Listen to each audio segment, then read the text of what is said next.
Sir ಅದು ಅವ್ರಿಗೆ ಇನ್ನೂ ವಿಷಯ ಗೊತ್ತಿಲ್ಲ ಸರ್. ಸರ್ ಇನ್ಮೇಲೆ ಈ ತರ ಮಾಡಲ್ಲ ಸರ್, ಪ್ಲೀಸ್ ಸರ್. ಇಲ್ಲಿ ತನಕ ಯಾವ ಕ್ಲಾಸ್ ಕೂಡ ಬಂಕ್ ಮಾಡಿಲ್ಲ ಸರ್, ಇದೇ first time sir. Sir please suspension ತೆಗೀರಿ sir. Sir really sorry sir, ಈ ವಿಷಯನ ಮನೇಲಿ ಹೇಳಿದ್ರೆ ತುಂಬಾ ಪ್ರಾಬ್ಲಮ್ ಆಗುತ್ತೆ. ಅಂದ್ರೆ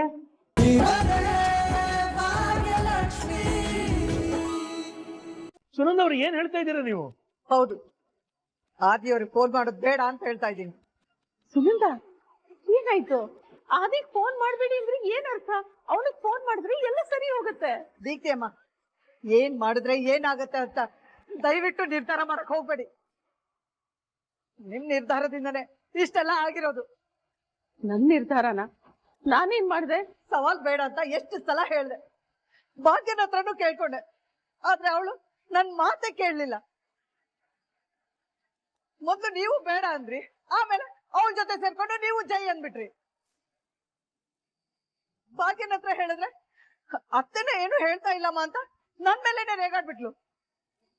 ಅವಳಿಗೆ ಬುದ್ಧಿ ಹೇಳಿ ಎಲ್ಲ ಸರಿ ಮಾಡೋದ್ ಬಿಟ್ಟು ನೀವು ಅವಳ ಜೊತೆ ಸೇರ್ಕೊಂಡ್ರಲ್ಲ, ಅದಕ್ಕೆ ಇಷ್ಟೆಲ್ಲ ಆಗಿರೋದು. ನೋಡಿ ಸುನಂದ, ಬಾಯಿಗೆ ಬಂದಾಗೆಲ್ಲ ಮಾತಾಡಿದ್ರೆ ಚೆನ್ನಾಗಿರಲ್ಲ. ಅಷ್ಟಕ್ಕೂ ನಿಮಗೆಲ್ಲ ವಿಷಯಕ್ಕೂ ಸಮಜಾಯಿಷಿ ಕೊಡ್ತಾ ಕೂತ್ಕೊಳ್ಳಕ್ಕೆ ನನಗಿಲ್ಲಿ ಸಮಯ ಇಲ್ಲ. ನಾನು ಅದಕ್ಕೆ ಫೋನ್ ಮಾಡ್ತೀನಿ, ಇನ್ಮೇಲೆ ಫೋನ್ ಮಾಡೇ ಮಾಡ್ತೀನಿ. ನಾನ್ ಪೂಜೆಗೆ ಫೋನ್ ಮಾಡಿ ಹೇಳ್ತೀನಿ.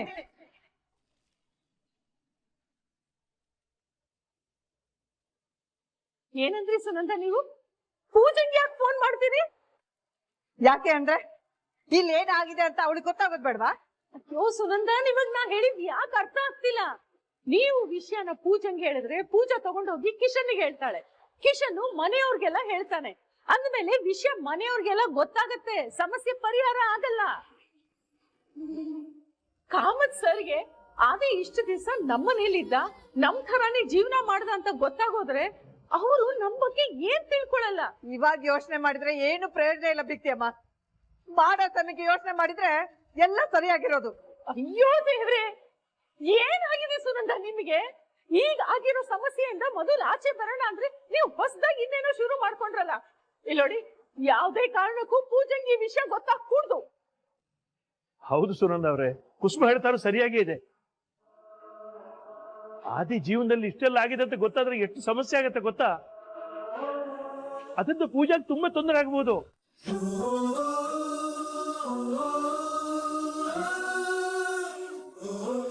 ಅದಕ್ಕಾಗಿ ಈ ವಿಷಯನ ಯಾರು ಗೊತ್ತಾಗದಾಗೆ ಸಾಲ್ವ್ ಮಾಡ್ಕೊಳ್ಳೋದೇ ಒಳ್ಳೇದು. ಇಷ್ಟ ದಿನ ಭಾಗ್ಯನ್ ಜೀವನದಲ್ಲಿ ಸಮಸ್ಯೆ ಶುರುವಾಗಿದೆ ಅಲ್ಲಪ್ಪ, ಅದನ್ನ ಹೇಗ್ ಬಗೆಹರಿಸೋದು ಅಂತ ಯೋಚನೆ ಆಗ್ತಾ ಇತ್ತು. ಆದ್ರೆ ಈಗ ನಮ್ ಪೂಜನ್ ಜೀವನದಲ್ಲಿ ಏನ್ ಸಮಸ್ಯೆ ಶುರುವಾಗುತ್ತೋ ಅಂತ ಯೋಚನೆ ಆಗ್ತಾ ಇದೆ. ಏನ್ ಮಾಡ್ಲಿ, ಎಲ್ಲ ನನ್ ಕರ್ಮ.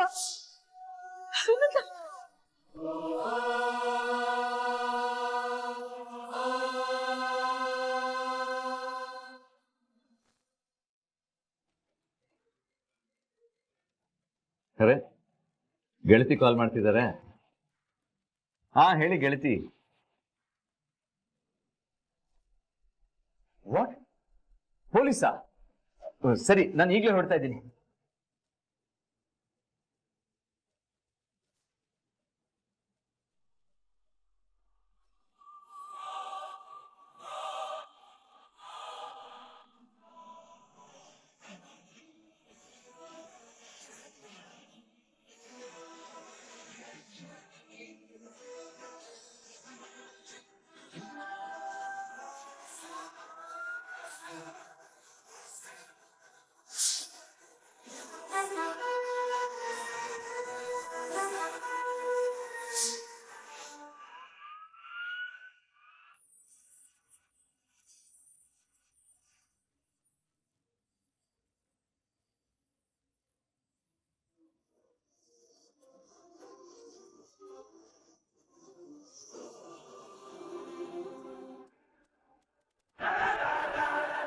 ಇನ್ಸ್ಪೆಕ್ಟರ್, ಇನ್ಸ್ಪೆಕ್ಟರ್,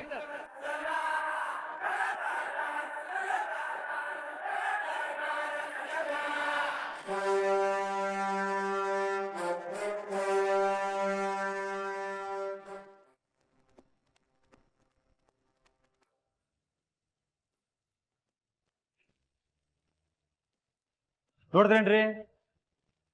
ನಾವ್ ಹೊಂದ್ಕೊಂಡಿದ್ದು ಸರಿ ಆಯ್ತು ನೋಡ್ರಿ. ಇವಳನ್ನ ಹೇಳ್ಕೊಂಡ್ ಬಂದ್ರೆ ಇವ್ನ್ ಬರ್ತಾನೆ ಅಂತ ಅಂದ್ಕೊಂಡಿದ್ವಲ್ಲ, ಬಂದ ನೋಡಿ. ರೀ ಇನ್ಸ್ಪೆಕ್ಟರ್, ಯಾಕ್ರಿ ಇವ್ರನ್ನ ಕರ್ಕೊಂಡ್ ಬಂದಿದ್ದೀರಾ? ಯಾಕೆ ಹೀಗೆಲ್ಲ ಮಾಡ್ತಾ ಇದ್ದೀರಾ? Hello hello hello, cool down cool down.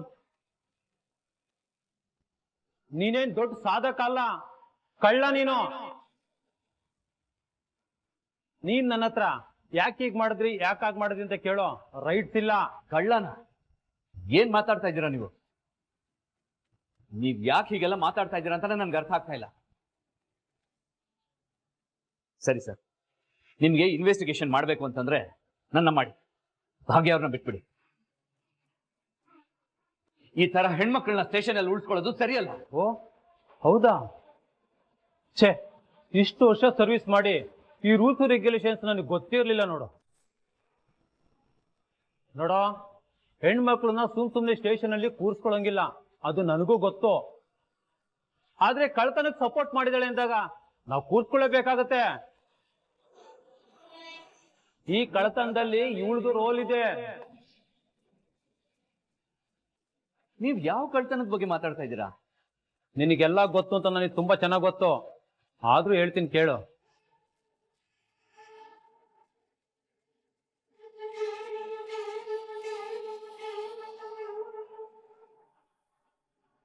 ಇವ್ರದೊಂದು diamond necklace ಕದ್ದಿರೋ ಆರೋಪ ಬಂದಿದೆ. ಕದಿಯೋದಲ್ದೆ ಇವ್ರ ಹತ್ರ ಹಾಗೆ ಹೇಗೆ ಅಂತ ನಾಟಕ ಮಾಡಿ ನಾನು ಒಳ್ಳೆಯವನು ಅಂತ ಹೇಳ್ಬಿಟ್ಟು 10 ರೂಪಾಯಿ ದುಡ್ಡು ಇಸ್ಕೊಂಡ್ ಬಂದಿದ್ಯಾ. ಡೈಮಂಡ್ ನೆಕ್ಲೆಸ್ ನಾನ್ ನೀವು ಕಾಮತ್ ಫ್ಯಾಮಿಲಿಯವರು ಅಂತ ಎಲ್ಲೂ ಆ ಪವರ್ನ ಯೂಸ್ ಮಾಡ್ಕೊಳ್ಳೋ ಹಾಗಿಲ್ಲ. ಅದನ್ನೆಲ್ಲ ಬಿಟ್ಟು ಬದುಕಬೇಕು. ಹೇಳು, ಏನು ಹೇಳಕ್ ಬಂದೆ? ಯಾಕಂಗೆ ಸುಮ್ಮನಾದೆ? ಹೇಳಪ್ಪ, ಯಾರು ನೀನು? MLA ಕಡೆವನಾ, MP ಕಡೆವನಾ? ಓ ಅಲ್ಲ, ಇವಾಗೊಂದು ಹೊಸ ಟ್ರೆಂಡ್ ಶುರು ಆಗ್ಬಿಟ್ಟಿದೆ. MLA MP ಇನ್ಫ್ಲೂಯೆನ್ಸ್ ಎಲ್ಲ ಹೋಗ್ಬಿಟ್ಟು ಇವಾಗ ಏನಿದ್ರು ಚೀಫ್ ಮಿನಿಸ್ಟ್ರು, CM ನಮ್ಮ ಮಾವ, ನಾನು ಅವ್ರಳಿ ಅಂತೆಲ್ಲ ಶುರು ಮಾಡ್ಕೊಂಡ್ಬಿಟ್ಟಿದ್ದಾರೆ. ನೀನು ಅದನ್ನ ಹೇಳಕ್ ಬಂದ? ನೋಡಿ, ನೀವ್ ಹೇಳೋ ತರ ನಾನು ಯಾವ ಕಳ್ತನೂ ಮಾಡಿಲ್ಲ. ಅಂಡ್ ಇನ್ಫ್ಯಾಕ್ಟ್ ಆ 10,000 ರುಪೀಸ್ನ ಆ ಲೇಡಿನೇ ನನಗೆ ಕೊಟ್ಟಿದ್ದಲ್ಲ, ಕೊಡೋ ತರ ಮಾಡಿದ್ದು. ವಾಟ್? ಎಸ್, ನೀನ್ ನಾಟಕ ಮಾಡಿ ಅವ್ರನ್ನ ಕೊಡೋ ತರ ಮಾಡಿದ್ಯಾ. ನೋಡಿ, ನೀವ್ ಏನೇನೋ ಯೋಚನೆ ಮಾಡ್ತಾ ಇದ್ದೀರಾ, ಹಾಗೆಲ್ಲ ಏನೂ ಇಲ್ಲ. ಹೌದಾ? ನೀನ್ ಆತರ ಏನು ಮಾಡಿಲ್ಲ ಅಂದ್ರೆ ಎಕ್ಸಾಕ್ಟ್ ಆಗಿ ಆ ಬ್ಯಾಗ್ ಬೀಳೋ ಟೈಮಿಗೆ ನೀನ್ ಯಾಕೆ ಅಲ್ಲಿಗೆ ಹೋದೆ? ಸರ್ ಪ್ಲೀಸ್, ಸರಿಯಾದ ಟೈಮ್ಗೆ ಯಾಕೆ ಹೋಗಿದೆ ಅಂದ್ರೆ ನಾನು ಏನ್ ಹೇಳಿ? ಹೋಗಿರೋ ಕಾರಣ ಹೇಳು. ಸರ್, ನಾನು ಹೋಗಿರೋ ಕಾರಣ ಏನೂ ಇಲ್ಲ. It's just coincident. ನಾನು ಅಕಸ್ಮಾತ್ ಆಗಿ ಅಲ್ಲಿ ಹೋಗಿದ್ದು. ಏನು ಅಕಸ್ಮಾತ? ಸರ್ ಜೋಕ್ ಮಾಡ್ತಾ ಇದಾರೆ ಕಣ್ರಿ. ನಗ್ರಿ, ನಗ್ಬೋತಾ ಇಲ್ವಾ? ನಗ್ರಿ.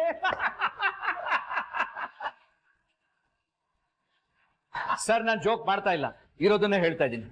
ನಾನಲ್ಲಿ ಅಕಸ್ಮಾತ್ ಆಗೇ ಹೋಗಿದ್ದು. ನಿನಗ್ ನೀನ್ ಬುದ್ಧಿವಂತ ಅನ್ಕೊಂಡಿದ್ಯೋ ಅಥವಾ ನನ್ನೇನ್ ತೀರಾ ದಡ್ಡ ಅನ್ಕೊಂಡಿದ್ಯೋ? ನೋಡೋ, ನನ್ನ ಸ್ಟೇಷನ್ ಅಲ್ಲಿ ಈ ತರದ 1000 ಕೇಸ್ ನೋಡಿದೀನಿ. ಈ ತರ ಸುಳ್ಳುಗಳೆಲ್ಲ ನನಗೇನು ಹೊಸ್ತಲ್ಲ. ನೀನು ಇವಳು ಇಬ್ರು ಸೇರಿ ಪ್ರೀ ಪ್ಲಾನ್ ಮಾಡಿ ಇದನ್ ಮಾಡಿದೀರಾ. ನೀನು ಕದ್ದಿದ್ಯಾ, ಆ ಬ್ಯಾಗುನ ಇವಳಿಗೆ ಪಾಸ್ ಮಾಡಿದ್ಯಾ, ಇದೆಲ್ಲ ನನಗೆ ಚೆನ್ನಾಗಿ ಗೊತ್ತು. Sir, just stop it. ನಿಮ್ಗೆ ನನ್ನ ಮೇಲೆ ಸಂದೇಹ ಇದ್ರೆ ನನ್ನ ಕೇಳಿ. ಎಲ್ಲದಕ್ಕೂ ಭಾಗ್ಯ ಅವ್ರನ್ನ ಇನ್ವಾಲ್ವ್ ಮಾಡಿದ್ರೆ ನನ್ಗೆ ಇಷ್ಟ ಆಗಲ್ಲ. ಅಷ್ಟಕ್ಕೂ ಇವ್ರು ಯಾರು ಅಂತ ನಿಮಗೆ ಗೊತ್ತಿಲ್ಲ. ಓ, ಇವಳ ಹೆಸರಲ್ಲೂ ಬಿಲ್ಡಪ್ ಇದೆಯಾ? ಯಾರು ಇವಳು? ಪ್ರೈಮ್ ಮಿನಿಸ್ಟರ್ ಸಂಬಂಧಪಟ್ಟವಳ ಅಥವಾ ಅದಕ್ಕೂ ಮೇಲೆನಾ?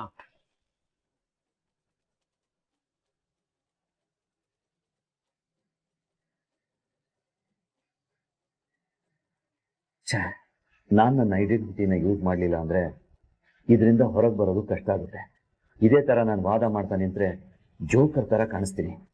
ಐ ನೋ, ನಾನು ನನ್ನ ಐಡೆಂಟಿಟಿನ ಯೂಸ್ ಮಾಡಿದ್ರೆ ಈ ಚಾಲೆಂಜಲ್ಲಿ ಸೋಲ್ತೀನಿ ಅಂತ. But it's okay. ನನಗೆ ಇವಾಗ ಇದರಿಂದ ಹೊರಗೆ ಬರೋದು ಇಂಪಾರ್ಟೆಂಟ್. ನನಗಿಂತ ಜಾಸ್ತಿ ಭಾಗ್ಯವ್ರು ಇಲ್ಲಿರೋದು ನನಗಿಷ್ಟ ಇಲ್ಲ. ಸರ್, 1 ನಿಮಿಷ ಟೈಮ್ ಕೊಡಿ.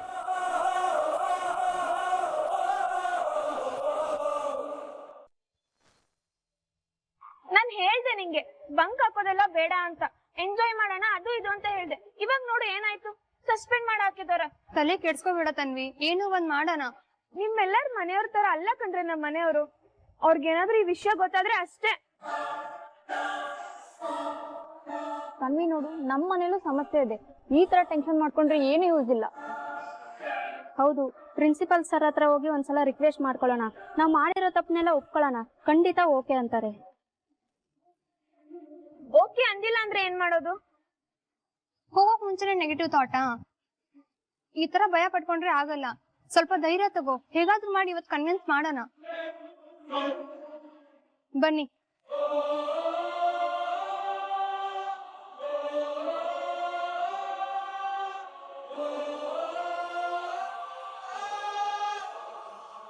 Sir, shall we get in sir? ಏನು ನೀವು ಮಾತ್ರ ಬಂದಿದ್ದೀರಾ? ಎಲ್ಲಿದ್ದಾರೆ ಪೇರೆಂಟ್ಸು?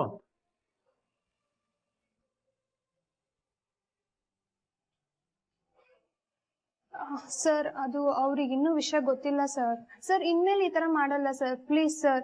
ಇಲ್ಲಿ ತನಕ ಯಾವ ಕ್ಲಾಸ್ ಕೂಡ ಬಂಕ್ ಮಾಡಿಲ್ಲ ಸರ್, ಇದೇ first time sir. Sir please suspension ತೆಗೀರಿ sir. Sir, really sorry sir. ಈ ವಿಷಯನ ಮನೇಲಿ ಹೇಳಿದ್ರೆ ತುಂಬಾ ಪ್ರಾಬ್ಲಮ್ ಆಗುತ್ತೆ. ಅಂದ್ರೆ ಮನೆಯಲ್ಲೂ ನೀವು ಸುಳ್ಳು ಹೇಳಿದ್ದೀರಾ ಅಂತಾಯ್ತು. ನೋಡಿ, ನೀವು ನಿಮ್ಮ ಅಪ್ಪ ಅಮ್ಮಂಗೆ ಮೋಸ ಮಾಡಿರ್ಬೋದು, ಆದ್ರೆ ನನಗೆ ಮಾಡಕ್ ಇಷ್ಟ ಇಲ್ಲ.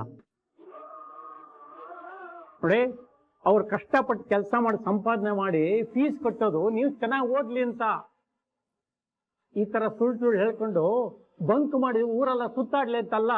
ಸರ್, ಅದು ನಾವು ಸಾರಿ, ನಾಟ್ ಅಕ್ಸೆಪ್ಟೆಡ್. ಹೋಗಿ ಕರ್ಕೊಂಬನ್ನಿ. ಪೇರೆಂಟ್ಸ್ ನ ಕರ್ಕೊಂಬಂದ್ರೆ ಮಾತ್ರ ಸಸ್ಪೆನ್ಷನ್ ನ ತೆಗಿತೀನಿ, ಇಲ್ಲ ಅಂದ್ರೆ ಹಾಗೆ ಕಂಟಿನ್ಯೂ ಆಗತ್ತೆ. ನೀವಿನ್ನು ಹೊರಡ್ಬೋದು. ಹೋಗಿ ಪೇರೆಂಟ್ಸ್ ನ ಕರ್ಕೊಂಬನ್ನಿ.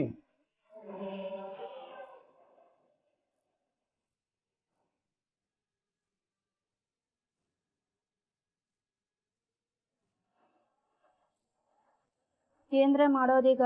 ಸರ್ ಇಷ್ಟೊಂದು ಹಠ ಮಾಡ್ತಿದಾರಲ್ಲ. ನಂಗೆ ಯಾಕೋ ನಮ್ಮ ಹತ್ರ ಬೇರೆ ಆಪ್ಷನ್ ಇಲ್ಲ ಅನಿಸ್ತಿದೆ. ಅಪ್ಪ ಅಮ್ಮನ್ ಕರ್ಕೊಂಡ್ ಬರ್ಲೇಬೇಕು. ಸರಿ, ನಾನು ಈಗ್ಲೇ ಹೋಗಿ ಹೇಳ್ತೀನಿ. ನಾಳೆ ಹೇಗಾದ್ರೂ ಮಾಡಿ ಕರ್ಕೊಂಡ್ ಬರ್ತೀನಿ. ನಾನು ಅಷ್ಟೇ. ಅಂದ್ರೆ ಇವಾಗ ನೀವೆಲ್ಲ ನಿಮ್ ಪೇರೆಂಟ್ಸ್ ಕರ್ಕೊಂಡ್ ಬರ್ತೀರಾ? ಹೌದು. ಮತ್ ನಾನೇನ್ ಮಾಡ್ಲಿ ಇವಾಗ? ನೀನೇನ್ ಮಾಡ್ತೀಯ ತನ್ವಿ? ನೀನು ಕರ್ಕೊಂಡ್ ಬರ್ಲೇಬೇಕು, ಬೇರೆ ಆಪ್ಷನ್ ಇಲ್ಲ. ಈ ವಿಷಯ ನಮ್ ಮನೇಲಿ ಗೊತ್ತಾದ್ರೆ ಅಷ್ಟೇ, ನನ್ ಕತೆ ಮುಗೀತು. ಅಮ್ಮಂಗ್ ಈ ವಿಷಯ ಯಾವ್ದೇ ಕಾರಣಕ್ಕೂ ಗೊತ್ತಾಗ್ಬಾರ್ದು. ಏನ್ ಮಾಡ್ಲಿ ಅಂತಾನೆ ಗೊತ್ತಾಗ್ತಿಲ್ವಲ್ಲ.